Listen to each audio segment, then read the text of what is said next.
Alright guys, TacticalRab back again today. Hope you're all doing well and enjoying your day so far. And Crimsix continues to go rogue on the timeline, but also HaLLey, that being Damon Carmabarlo's wife, indicating he might be making some sort of return to competitive play. Very much intrigued to take your thoughts in the comment section below. Like if you guys enjoyed the video, subscribe if you're new as always, I would greatly appreciate it. I've already upset the channel. Thank you very much indeed for doing that. Thank you all to over 71,000 subscribers. We are chugging along that road to 100k, there is no doubt about it. Definitely subscribe if you haven't already. It's free after all. Let's dive into this then. As TJ says, only employed people up right now. Initially, ProLoot came in the replies to this, and since been deleted, but he said, lol, neither of us are employed. Welcome, brother. So maybe indicating that TJ doesn't have a spot lined up, but then again, ProLoot deleted this. Maybe immediately TJ has a spot lined up. I don't really know. But just these types of things in the off-season you've got to read into, otherwise we wouldn't be doing our jobs properly. Well, as Call of Duty fans, I suppose. This is, I suppose, something which is rather easy to read into, I imagine. It's from Playstat. Me and Neptune need to for Charles. Let me know. We imagine Neptune's going to be joining the subliners. We don't know when these confirmations are going to happen. I guess they're preparing things behind the scenes. But still, when it does happen, things will get locked in, because at the end of the day, despite these rumors and leaks coming out from Crone a couple of weeks ago now, we don't really know like what's going on behind the scenes. Could a new team like a Washington or whatever Paris are up to, could they swoop in and make some sort of big moves? Or could some sort of big organization actually come in and buy one of those spots out, for example, the Washington situation, and try and snap one of these players away from one of the squads that hasn't yet to sign them, right? Because as we looked at last night, if Scump's saying, look, he's a free agent right now, technically he's not signed yet, and therefore it's the same situation with so many of these players, despite it looks like it's on the verge of happening. We never really know if some of these rumored teams are going to fall through and things are going to change, despite that, of course, I imagine being the case behind the scenes right now, but things could all change. But yeah, Clayster and Neptune seem to be a new duo for next year. Crimsix has certainly not been holding back for the last couple of days. Of course, we looked yesterday, the whole aim assist, controller versus PC debacle that was going on at the timeline, and Crimsix woke up and decided, okay, let's just continue along the same vein. TSM myths aim whenever he picks up a controller. This kind of popped off on the timeline, this Conor McGregor thing.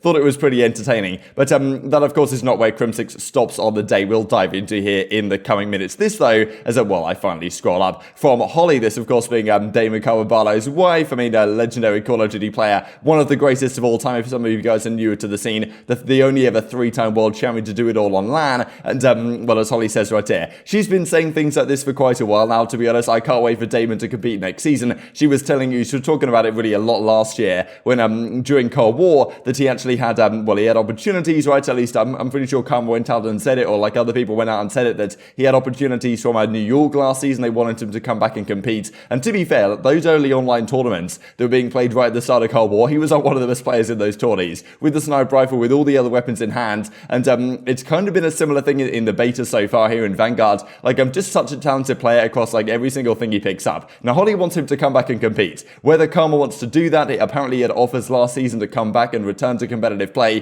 didn't really want to, and I can understand that, right? Like the grind and the pressure and what it takes to compete at a high level, especially nowadays, is not something that you might want to go into voluntarily, especially making like a career comeback or something like that. But maybe Damon Karma is considering some sort of options elsewhere, like let's say competing in another title, or even could that mean like competing in the sense of being involved in the league? Because it's kind of a surprise that a guy like Karma isn't involved more closely in OpTic's affairs in terms of like their coaching, their analysts, stuff like this. Like a Karma you'd think would be a pretty reasonable person to have in that sense, because there's very few players in the world that like big name talents, the likes of Scump and some of the other guys I imagine on that OpTic team will actually listen to and take respect from. I think that Slasher said it, and maybe not Slasher, but guys like Gunless have said that, like, if they've got a coach that hasn't really done it all before and been there and, won all the things, like, I don't really trust their opinion, right? But a guy like Karma is certainly one that you will, and it's kind of been a surprise that he hasn't really been too involved as yet and so far. Gunless, of course, in the replies that, what exactly do you mean by that? I mean, there's some Hitch as well. Seeing him and Seth talking at the shoot yesterday warms my heart. So I'm not sure whether this is bait or not, or whether they were both in Los Angeles for whatever they were doing, and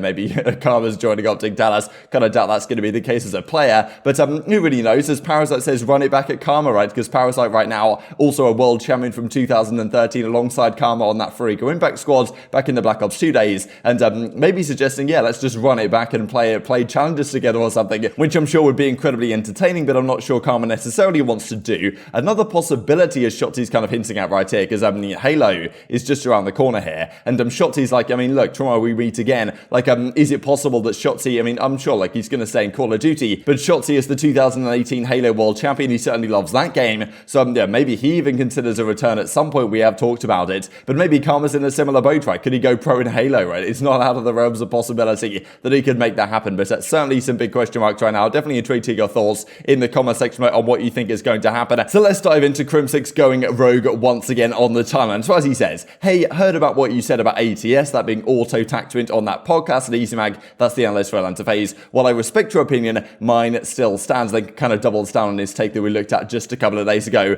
Clayster liking this tweet as well. Potential duo there over at the New York Subliners. So pretty interesting. He goes on to delete this shortly afterwards and replaces it with this tweet where he kind of just says what he says without bothering with the whole I respect easyMag's opinion type stuff and leaving him out of it. Make ATS great again. So of course ATS auto-tactwint, big discussion point these last couple of weeks, came out from well, players like Doug Center Martin, kind of a veteran SMG type player who you know, of course in the league for many a year and now in the challenger sides, saying look, we should allow automatic tactical sprint in this title. Now from the FaZe perspective, they're probably pretty happy with it as it is, like autos tactwint being GA'd, because as easyMag is about to explain in this clip here in just a second, it gives players with worse movement more of a cop out. Of course, you know, easyMag can admit he's going to be biased in this sense because FaZe definitely a benefit from this being banned because they also have fantastic movement. But I'll share with you guys easyMag's take on the matter from the Breaking Point podcast that went live last night. I'm also on this, you know the vibes, and I'll also share a clip from me speaking as well because I think I make a relatively reasonable take on the difficulty of G'ing in challenges. But I'm in the pro scene. easyMag is pretty convinced he still wants it gone.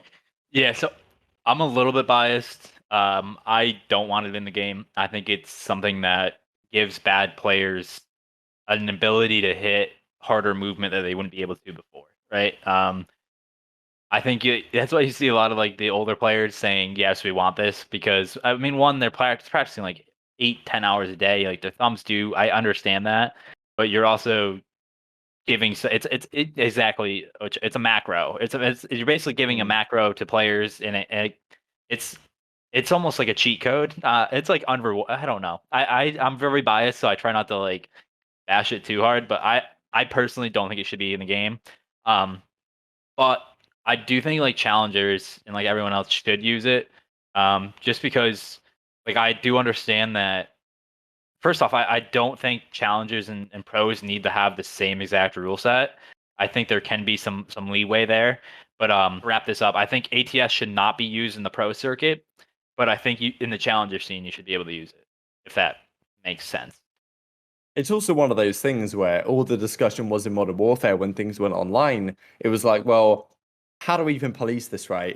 It's not really something that is possible to do in online COD when you can have your suspicions that a player's using it, but you know, you can kind of tell, but maybe they're just cracked, right? Like it's kind of impossible to say for certainty whether someone's got this setting on or not without actually looking at their settings, which is something you can do if they're playing on LAN and, okay, the referees go through and just check that everything's in order before the game is starting. But even then, it's a GA, right? Like, it's not something the referees are going to check. And in the challenger scene, played largely online, it's impossible to police. So I think that you're right in that sense of, like, you can't realistically GA it in challenges. So there was some talk on the Reddit as a result of this saying, yeah, okay, maybe some people agree with easyMag's take, maybe some people don't. Because I think in general, as like, you know, more casual competitive followers, it makes a lot of sense for us guys to just use ADS, not to destroy our controllers and destroy our left thumbsticks. But for the pros, maybe it does make sense. And the Crimsix is this what he responds here on the side here. But yeah, it is certainly an interesting discussion. What do you guys think in the comment section below? Because all sorts of talk the last several weeks. I think easyMag went on to kind of say, as he said in that clip really, that, you know, it's effectively a macro, right? Like you use auto tactwint, you're using one button press in terms of pushing forward on the left stick, and it's doing all that work for you when normally you'd have to push forward the left stick and then double press that button down. Now you only have to do like one movement to accomplish many different things, which you could argue is a macro. At the same time, like this is what Crane tweeted out now back in February when the kind of drama was going on there about auto sprinting in this past title in Cold War, because auto tactwint wasn't a thing, because tactical sprint wasn't a thing in Cold War, but it will be a thing here back in Vanguard as we have seen. But they play with control controllers like this, right? You could argue that if auto sprint is going to be bad, if that's like a macro and making things too easy, then you know, just ban